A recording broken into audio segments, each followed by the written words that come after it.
Bom dia, estamos começando hoje um estudo do Evangelho segundo o Espiritismo, em que faremos uma prece, a leitura de um item e uma breve reflexão, com o objetivo de, nesse momento difícil em que toda a humanidade está passando, nós possamos reciclar um pouco as energias, elevar a nossa vibração, ter pensamentos e sentimentos positivos, alimentar aquilo que existe de bom em nós, enxergar o que existe de bom ao nosso redor e fortalecer a nossa fé. Vamos começar então com a prece. Senhor Deus, Pai de amor, sabedoria, misericórdia infinitas, pedimos, Senhor, para que nos oriente, para que nos mostre o mundo espiritual e que possamos, Senhor, dar mais valor a ele do que ao mundo material. Pedimos o fortalecimento de nossa fé para que possamos enxergar que tudo está como deve estar. Que apesar de muitas vezes não parecer, apesar de muitas vezes ser difícil enxergar, as coisas estão sob o controle de Deus e de nosso Senhor Jesus Cristo. Jesus disse que nenhuma folha cai de uma árvore sem que Deus saiba, sem que isso seja previsto e esteja no controle de Deus. Então, que nós possamos acreditar nas palavras de Jesus, Senhor. E por mais que tudo esteja ruindo ao nosso redor, tudo pareça estar ruindo ao nosso redor, nós possamos manter a nossa fé e enxergar que tudo está no controle de Deus e nada foge a esse controle. Que todos nós tenhamos um ótimo dia, uma ótima semana e nos oriente, Senhor, para que o estudo do Evangelho segundo o Espiritismo seja com clareza e entendimento dessas palavras maravilhosas que foram entregues à humanidade. Que todas as pessoas de todas as religiões que estejam com bons sentimentos, bons pensamentos, se conectem com as palavras de Jesus e assim possamos seguir em frente com fé, esperança e alegria. Que assim seja. Vamos então começar pelo capítulo 1 do Evangelho segundo o Espiritismo. Não vim destruir a lei. Eu vou ler. Não penseis que vim destruir a lei ou os profetas. Não vim destruí-los, mas dar-lhes cumprimento. Eu vos digo em verdade que o céu e a terra não passarão antes que tudo o que está na lei seja cumprido, completamente, até o último J e o último ponto. Isso está em Mateus 5, 17 e 18. Agora o item que se chama Moisés. A lei de Moisés é composta por duas partes distintas: a lei de Deus, recebida no Monte Sinai, e a lei civil ou disciplinar, estabelecida pelo próprio Moisés. A lei de Deus é inalterável. A outra, apropriada aos costumes e ao caráter do povo, se modifica com o tempo. A lei de Deus está formulada nos seguintes 10 mandamentos. 1. Eu sou o Senhor teu Deus, que te tirei da terra do Egito, da casa da escravidão. Não terás outros deuses estrangeiros diante de mim. Não farás imagem talhada, nem figura nenhuma de tudo o que está no céu e na terra. nem tudo o que está nas águas e debaixo da terra. Não adorarás, nem lhes renderás cultos soberanos. 2. Não tomarás em vão o nome do Senhor teu Deus. 3. Lembra-te de santificar o dia de sábado. 4. Honra teu pai e tua mãe, a fim de viverdes muito tempo na terra que o Senhor teu Deus te dará. 5. Não matarás. 6. Não cometerás adultério. 7. Não roubarás. 8. Não prestarás falso testemunho contra o teu próximo. 9. Não desejarás a mulher de teu próximo. 10. Não desejarás a casa do teu próximo, nem seu servo ou serva, nem seu boi, seu asno ou qualquer outra coisa que lhe pertença. E agora o comentário que vem em seguida aqui no Evangelho segundo o Espiritismo. Esta é a lei de todos os tempos e de todos os países, que por isso mesmo tem caráter divino. Todas as outras são leis estabelecidas por Moisés, que se via obrigado a conter pelo temor um povo naturalmente turbulento e indisciplinado, no qual tinha de combater os abusos e os preconceitos enraizados adquiridos durante a época da escravidão no Egito, para dar autoridade às suas leis e atribuiu-lhes origem divina, assim como fizeram todos os legisladores dos povos primitivos. A autoridade do homem precisava se apoiar sobre a autoridade de Deus, mas apenas a ideia de um Deus terrível podia impressionar homens ignorantes, nos quais o sentido moral e o sentido de uma delicada justiça ainda estavam pouco desenvolvidos. É evidente que aquele que tinha incluído entre os seus mandamentos não matarás, não farás mal a teu próximo, não poderia se contradizer, fazendo do extermínio um dever. As leis mosaicas propriamente ditas tinham, portanto, um caráter essencialmente transitório. Então, aqui um breve comentário de que aqui está dizendo que a lei de Moisés é dividida em duas partes, uma delas deve ser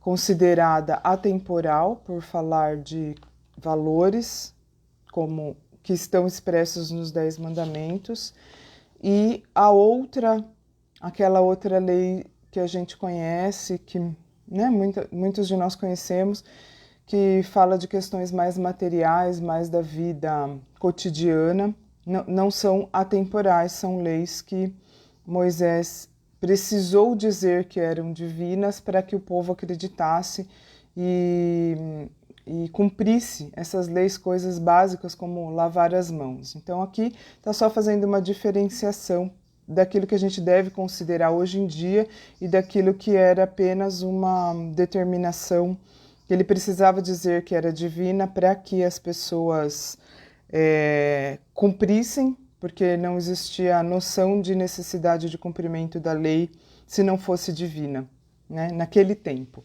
Então, aqui é só uma diferenciação entre aquilo que a gente deve levar em consideração sempre, daquilo que Moisés disse, e aquilo que era só para aquele momento. Então, continuando aqui no item 3 do capítulo 1 do Evangelho segundo o Espiritismo, Cristo. Jesus não veio destruir a lei, isto é, a lei de Deus. Ele veio cumpri-la, ou seja, desenvolvê-la, dar-lhe seu sentido verdadeiro e apropriá-la ao grau de adiantamento dos homens. Então, Jesus veio para, como se fosse uma atualização daquela lei de Moisés, da parte da lei de Moisés que é atemporal. Jesus veio fazer uma atualização para os novos tempos que se iniciavam a partir do nascimento e da pregação dele, né? É por isso que encontramos nessa lei os princípios dos deveres para com Deus e para com o próximo, que constituem a base de sua doutrina. Quanto às leis de Moisés propriamente ditas, Jesus, ao contrário, modificou-as profundamente, aquelas que foram criadas por Moisés, e não as que ele recebeu no Monte Sinai, que são os 10 mandamentos. Então, as leis que Moisés criou para colocar ordem na casa, vamos dizer assim, Jesus veio sim modificar, mas não as leis divinas, ele veio cumpri-las e atualizá-las. Então, quanto às leis de Moisés propriamente ditas, Jesus, ao contrário, modificou-as profundamente, tanto no conteúdo quanto na forma. Combateu constantemente os abusos das práticas exteriores e as falsas interpretações, e não lhes podia ter dado uma reforma mais radical do que reduzindo-as a estas palavras. Amar a Deus, que é o primeiro mandamento, né? Aquele primeiro mandamento que dizia: eu sou o Senhor teu Deus, que te tirei da terra do Egito, que na época de Moisés era assim, do jeito que eu estou lendo agora. Te tirei da terra do Egito, da casa da servidão, não terás outros deuses estrangeiros diante de mim, não farás imagem talhada, nem figura nenhuma de tudo o que está no céu e na terra, nem de tudo o que está nas águas e debaixo da terra. Não os adorarás, nem lhes renderás cultos soberanos. Então, esse primeiro mandamento, Jesus reduziu a estas palavras que eu vou ler agora. Amar a Deus sobre todas as coisas e ao próximo como a si mesmo. E acrescentou, está aí toda a lei e os profetas. Quer dizer, se a gente fizer isso, né?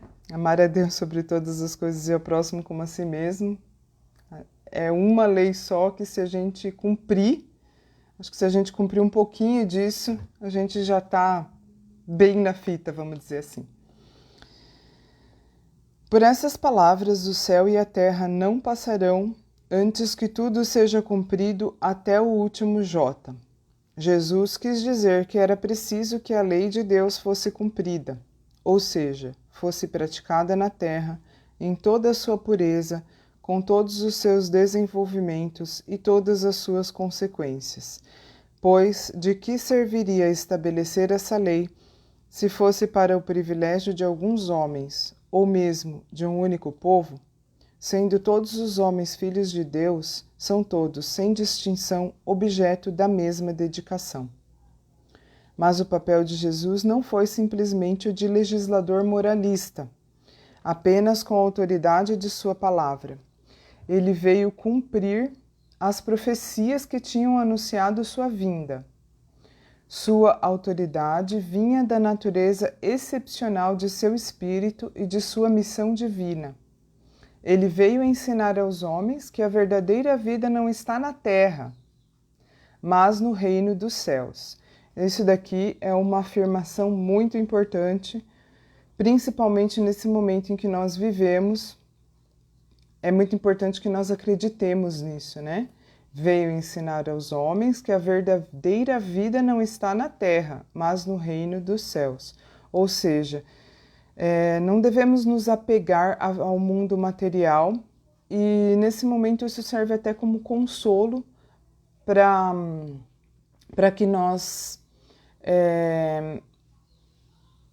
consolo para toda essa situação de tantos desencarnes que estão acontecendo. Se a gente é muito duro, é muito triste, é muito sofrido, a gente a gente manifesta, sente por todas as pessoas que estão vivenciando isso, principalmente os familiares que sofrem essas perdas. E nesse momento é interessante, é muito é um consolo a gente pensar que a vida verdadeira não é a da terra, ou seja, a morte na verdade não existe, existe apenas a morte do corpo, porque a verdadeira vida é o reino dos céus, e é no reino dos céus que a gente vive em espírito, né? Então, ele veio ensinar aos homens que a verdadeira vida não está na terra, mas no reino dos céus. Ensinar-lhes o caminho que os conduz até lá. Então, como ir para o reino dos céus? Os meios de se reconciliarem com Deus e de preveni-los sobre a marcha das coisas que hão de vir, para o cumprimento dos destinos humanos.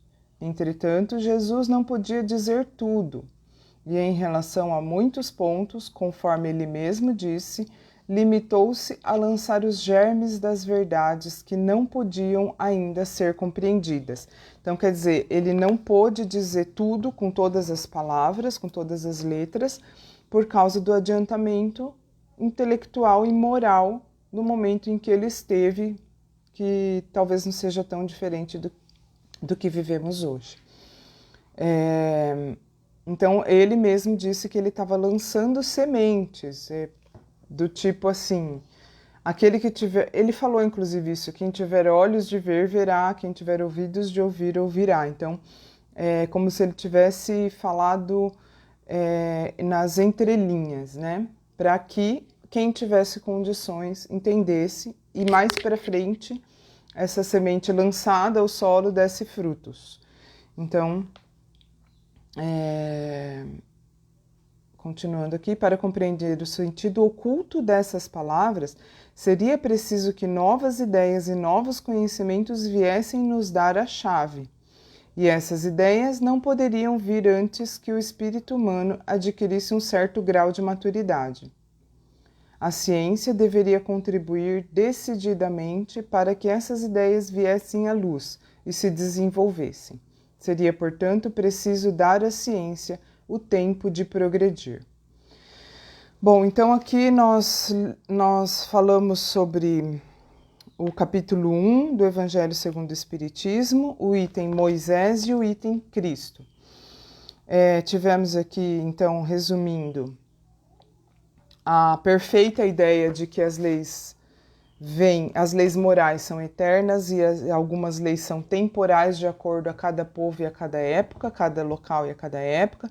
Uma parte das leis de Moisés foi temporal e outra foi atemporal. E aí Jesus veio para reforçar e esclarecer, como se viesse atualizar a parte moral das leis de Moisés, e é isso que está expresso no Evangelho, no Novo Testamento, que é o objeto de estudo do Evangelho segundo o Espiritismo, que é o que nós estamos estudando aqui agora. Então, hoje foi o nosso primeiro dia, vamos ficar nesses 2 itens e vamos fazer uma prece final aqui para concluir essa nossa breve conversa aqui, para voltar amanhã com o item 5, que é o Espiritismo, tá bom? Então, vamos elevar o nosso pensamento a Deus, vamos visualizar Jesus e vamos pedir a esse grande Mestre que lembremos sempre de suas palavras, que suas palavras estejam impressas em nossos corações, para que nós possamos, Senhor, nesse momento de dificuldade da humanidade, possamos ser luz, possamos ser uma esperança, para que de nossas bocas saiam apenas palavras positivas. Mesmo diante de tantas dificuldades, Senhor, que nossa fé continue forte, que nossa fé exista, e que nós possamos ser luz àqueles que estão ao nosso redor,